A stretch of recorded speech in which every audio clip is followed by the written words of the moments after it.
Dans le film Dune partie 2, le réalisateur Denis Villeneuve nous propose, à travers l'œuvre de Frank Herbert, un personnage masculin suprême sous les traits de Paul Atreides.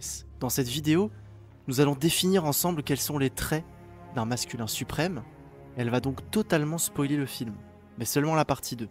Donc si vous n'avez pas vu le film ou si vous n'avez pas lu les livres, revenez plus tard pour embarquer avec nous dans le voyage initiatique de Paul Atreides au milieu de l'océan de sable.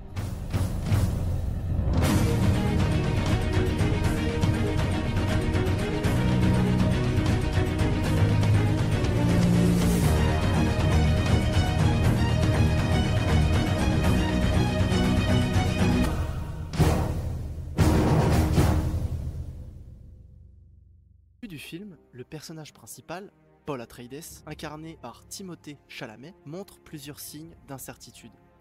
Une partie du peuple Fremen, habitant de la planète ensablée Sarrakis, semble croire en lui comme étant un messie, le Mahdi. Mais une partie de Paul n'arrive pas à y croire. Durant toute la première partie du film, il dit à plusieurs reprises d'ailleurs qu'il n'est pas le messie qu'ils attendent. Il est cependant certain qu'il doit essayer de tout faire pour apprendre un maximum de la culture Fremen. Les gens interprètent cela comme de l'humilité, puisqu'il rejette son rôle de messie complètement aux yeux des autres, tout en faisant preuve de courage et d'abnégation pour apprendre cette culture Fremen difficile. Il communique donc exactement de la manière dont un vrai roi devrait communiquer.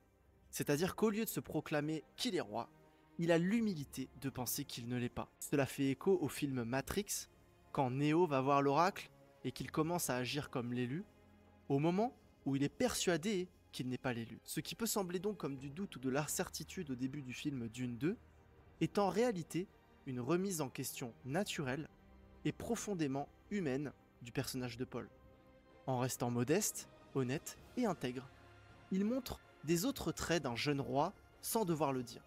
Par ses interactions avec les Fremen et à travers des preuves concrètes, il laisse des bénédictions derrière lui qui va pousser le peuple local de Fremen à croire de plus en plus en lui et raconter ses aventures. Stilgar, d'ailleurs, un de ses meilleurs amis au sein de ce peuple local, lui rappelle, dans une épreuve où il va dompter le ver des sables, ne cherche pas à impressionner qui que ce soit, cherche juste à faire ce que tu as à faire.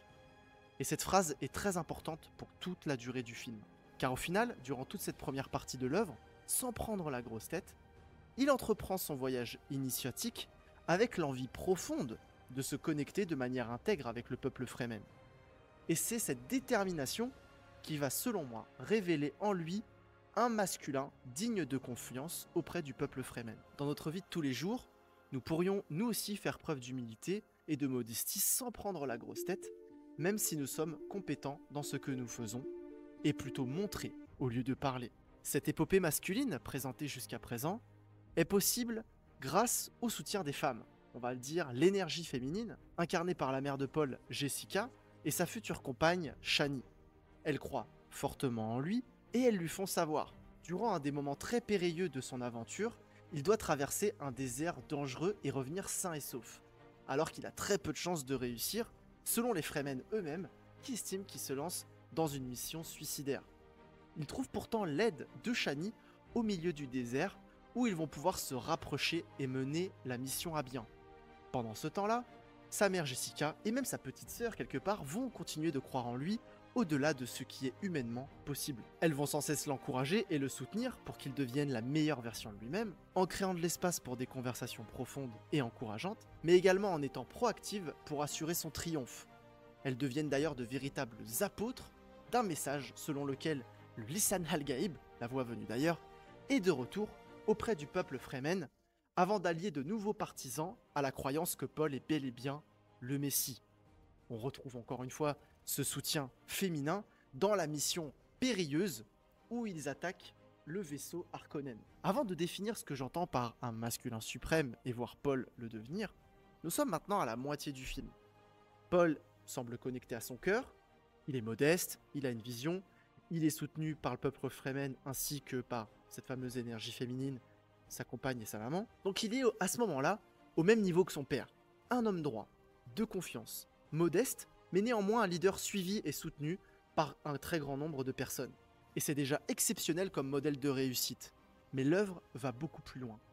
D'ailleurs, à la toute fin du film, l'empereur explique qu'un homme connecté uniquement à son cœur est un homme faible.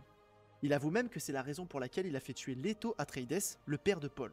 On peut interpréter cela comme un étant un masculin à mi-chemin, car se connecter juste à son cœur ne semble pas suffire dans cette œuvre. Un masculin suprême semble donc être complètement dans son pouvoir et capable d'influencer le monde autour de lui. Ce qu'il faut en plus, Paul va nous le montrer dans la deuxième partie du film, lorsqu'il va boire l'eau de vie. D'ailleurs, rappel important, s'il réussit à boire l'eau de vie, c'est bien encore une fois grâce au soutien de l'énergie féminine, encore une fois dans le film. C'est-à-dire que c'est bien sa mère qui assure que lorsqu'il viendra, il pourra boire l'eau de vie alors que les hommes ne sont pas autorisés à le faire.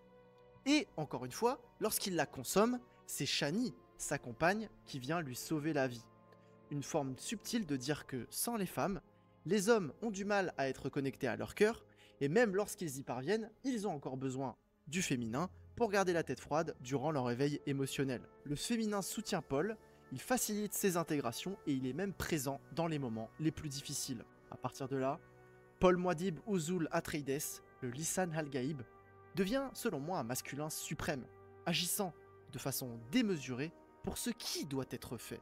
Sa manière de diriger est à la limite de la dictature, mais il trouve les mots qui touchent au cœur de son entourage. Il y parvient non pas d'un désir purement égotique, même si il peut sembler qu'il veuille se venger de son père, mais bien en comprenant que c'est la seule manière de déjouer les plans diaboliques des Harkonnen et de l'Empereur. En effet, après avoir bu l'eau de vie, Paul est connecté au passé et à toutes les infinies possibilités du futur. Il voit alors une réalité où il arrive à libérer la galaxie de l'emprise incolore, sans goût et sans respect pour la vie des Harkonnen. Certains voient comme une vengeance personnelle pour son père, mais en réalité, son changement brusque de comportement est possible seulement parce qu'il comprend fondamentalement ce qui doit être fait pour sauver le monde. Un peu comme à la manière des Avengers qui finissent par gagner contre Thanos. Il trouve une réalité, une dimension, où il parvient à triompher, et pour cela, il n'hésite pas à faire le sacrifice de l'identité qu'il incarnait jusqu'alors. Il arrive au Sitch pour participer au conseil des dirigeants Fremen. Il leur montre que s'il veut participer, il doit défier Stilgard. Il doit défier Stilgard en combat singulier et prendre sa place. On imagine déjà comment les négociations se passeraient. En suivant les règles standards, il aurait dû affronter son ami, participer à de longues négociations, pour peut-être se faire entendre au sein d'un peuple divisé entre ceux qui croient très fort en lui et d'autres pas du tout. Il aurait dû faire preuve de considération, comme on l'aurait d'ailleurs sans doute tous fait. Faire les choses de manière pacifique, que les gens se rendent compte par eux-mêmes ce qui doit être fait, qu'ils votent par eux-mêmes, est-ce qu'il faut sauver tout le monde, est-ce qu'il faut aller à la guerre, etc. etc. Et ça nous rappelle un petit peu comment nous, en tant qu'hommes, parfois, on a du mal à vraiment s'imposer et à vraiment expliquer, communiquer de la manière dont les choses doivent vraiment être faites. Et Paul, à ce moment-là du film, il réussit à le faire, à transformer la vie de millions de personnes et les emmener à la guerre, c'est vrai, mais à ce moment-là, son masculin est selon moi à mi-chemin entre la connexion à son cœur et à son côté féminin qu'il a vraiment soutenu pour arriver jusqu'ici, et maintenant, il est temps d'être inarrêtable, et il est alors temps de faire une prise d'action massive qui témoigne de son énergie masculine, jusqu'alors un petit peu éteinte, pour agir vers le plus grand des biens. Beaucoup voient à ce moment-là du film Paul comme devenant un personnage antagoniste, vilain, méchant, qui ne pense qu'à assouvir ses propres désirs, mais je le rappelle, il sacrifie son amour profond pour Chani. Il décide de faire enfin face à toutes ces incertitudes et d'incarner complètement le Messia pour sauver toute la planète Arrakis et potentiellement toute la galaxie. Il n'agit donc pas dans un confort personnel, mais il agit pour accomplir ce qui doit être fait pour sauver tout le monde et aider son nouveau peuple. Avant de conclure, si ce genre de vidéo vous plaît, je vous invite à vous abonner, à liker, à partager, à commenter et à prendre votre guide 100% gratuit pour récupérer votre souveraineté masculine en l'espace de 3 semaines. Un peu comme Paul le fait dans le film.